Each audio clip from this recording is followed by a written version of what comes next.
We'll jump into waiver wire, starting with the running backs here. And listen, this one felt much more justified than Ken Dorsey. I'll just say that. That's very fair. Yeah, it's good to get both ends of the spectrum in such a short period of time. Justified, unjustified. Theme of this show: no teams on the bye this week, but 6 on the bye in Week 13. So plan ahead. Those teams are Baltimore, Buffalo, Chicago, the Giants, Vegas, and Minnesota. So at least a handful there of teams that have very fantasy relevant players. And we start this week with Seahawks running back Zach Charbonnet, who's got the Thanksgiving game against the 49ers, most notably because the running back ahead of him and Kenneth Walker suffered an oblique injury this weekend, and we got to hear from Pete Carroll on Kenneth Walker's status. They just confirmed that he's got an oblique strain, and those are the kind of strains that it takes some time to figure it out. So we got to see how he does in the next couple of days and see what that means. We don't know yet. Do you expect him to be able to play Thursday? I don't know that. And one last thing on Ken, would he be an IR candidate with the oblique? Not at this point. No. Thanks. We need to learn more. So my takeaway from that is that Ken Walker is an IR candidate. Absolutely. Yes. Yeah, not at this point. By the way, here's their upcoming schedule. You mentioned the Niners on Thanksgiving, and then they're at Dallas. That's on Thursday Night Football, so they'll have a week to prepare for that. So not even the 10 days, because they're back-to-back Thursdays. Then they get 10 days to prepare for the Niners again. They play San Francisco twice in the next 3 weeks, and then they're home to Philadelphia. So and we'll get to the Kansas City game and the Philly game from last night soon. But despite what Isaiah Pacheco did last night, Eagles' run defense is usually pretty good here. So it's a tough row to hoe for the Seattle running backs as a whole, but you'd feel better about it, the prospects at least of Zach Charbonnet, if Ken Walker were placed on IR or if he were going to miss some of these games. Because if Walker misses some times, and it certainly sounds like he's going to from Pete Carroll, who says, this is going to take some time. You just heard that. Pete Carroll's like the most optimistic coach in the NFL when it comes to injuries. So the fact that he says it's going to take some time tells you it's going to take some time. And so Charbonnet should get the majority of the work, and even though they're tough matchups, he's a 3-down back again. This is a team that's averaging 25 running back touches a game. Charbonnet has gotten at least 5 targets in back-to-back games as well. So he is somebody that can play all 3 downs, Connor. He's a big-bodied power back that has soft hands and can block.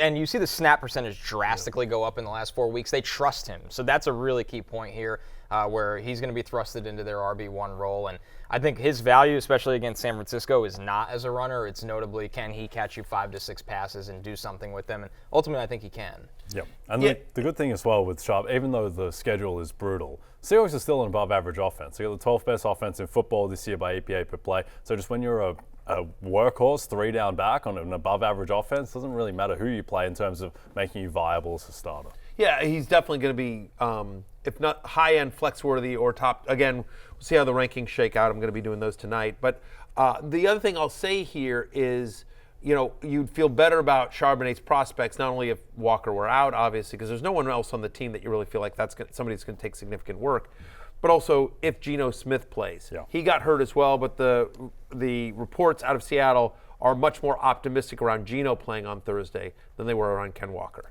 All right, and by the way, obviously, one more time to reiterate, Charbonnet available in 56% of leagues. So while it seems like he was stashed in most leagues, apparently not enough. He's out there, and not enough. Not enough. We'll move over to another running back. He should be the number 1 pickup this week. Yeah. Across, not just running backs, but across position. Another interesting one, Ty Chandler of the Vikings. Much better matchup here against the Bears, most notably because Ty Chandler factors into the pass game as well. And the bottom line is, Matthew, he's been so efficient with the work he's gotten since this backfield has dealt with injuries to Cam Akers, and Madison played, but we know Madison had the concussion as well. Also, Madison may not be any good.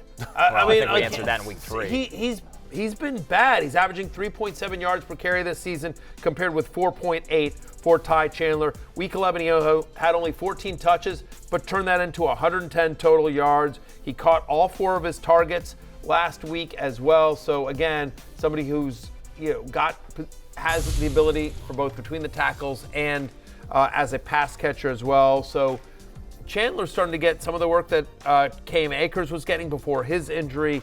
And there's nothing from from Alexander Madison that you're like, well, he's just not going anywhere. At some point, similar to what we're seeing with Jalen Warren and Najee Harris, at some point you just, if you're a coach, you're just like, we got to go with a better guy. And obviously all bets are off now with Josh Dobbs under center in terms of like, hey, they're sort of, I feel like the Vikings feel like they're playing with found money. They're kind of playing with house money here. And so like, okay, let's get weird. We don't need to be beholden to anything. Yep. Let's switch it up. The thing with Madison too, he had the pivotal fumble against the Broncos, which wasn't great. I guess they just like him because he's a better pass blocker than Ty Chandler, and particularly with the amount of time that Josh Dobbs spends kind of hanging around in the pocket waiting to do Josh Dobbs things. But it does feel like a little bit of a corollary to the Steelers situation with Madison as Najee and Ty Chandler as Jalen Warren. Yeah.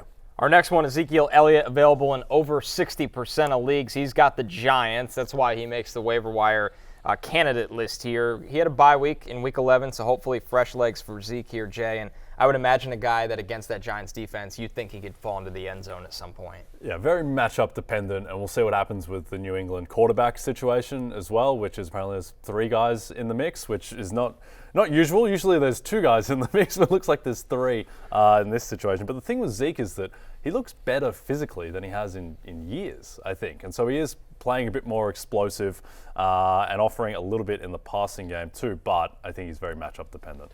But also, I think the fact that there is such a question mark around the quarterback, and whether it's Mac Jones or Bailey Zappi or Malik Cunningham, right? And I still think Will Grier figures into that mix as well. He's there in New England, and they actually like him.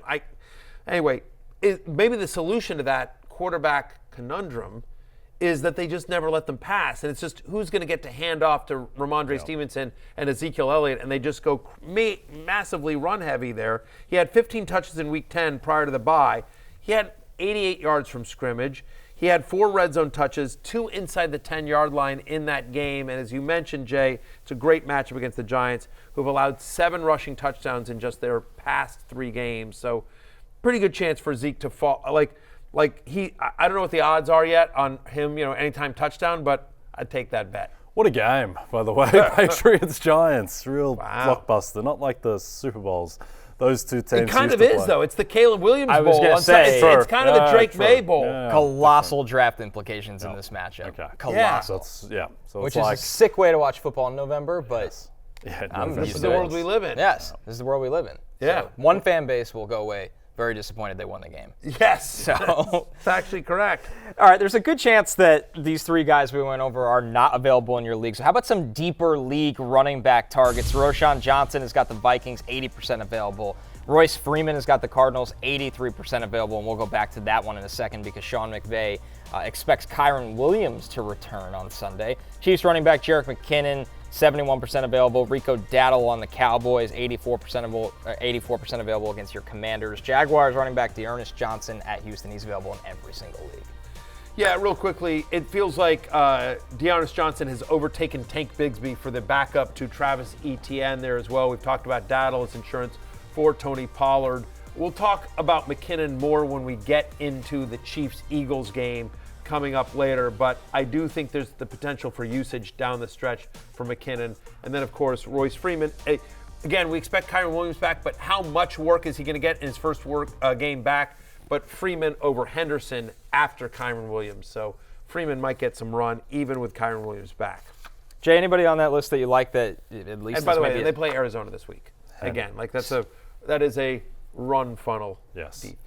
Does Roshan Johnson enter stash territory again? That backfield's been confusing all year. It has been weird, and Khalil Herbert missing time and then coming back makes it more complicated. But I think it will happen for Roshan at some point because, they're not in playoff contention. Why not see what you've got? He hasn't had more than 8 carries in a game this season. Give him double-digit carries, see what happens.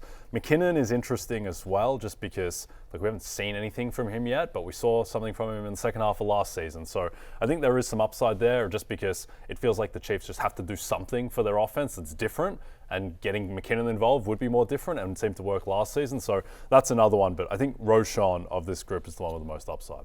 To recap, Barry's Week 12 top running back waiver targets, Zach Charbonnet, 56% available, one of the top waiver names throughout the entire week. Ty Chandler, Ezekiel Elliott, Roshan Johnson, and Royce Freeman. Hey, it's Matthew Berry from NBCSports.com and RotoWorld.com, and I want to thank you so much for watching whatever it is you just watched.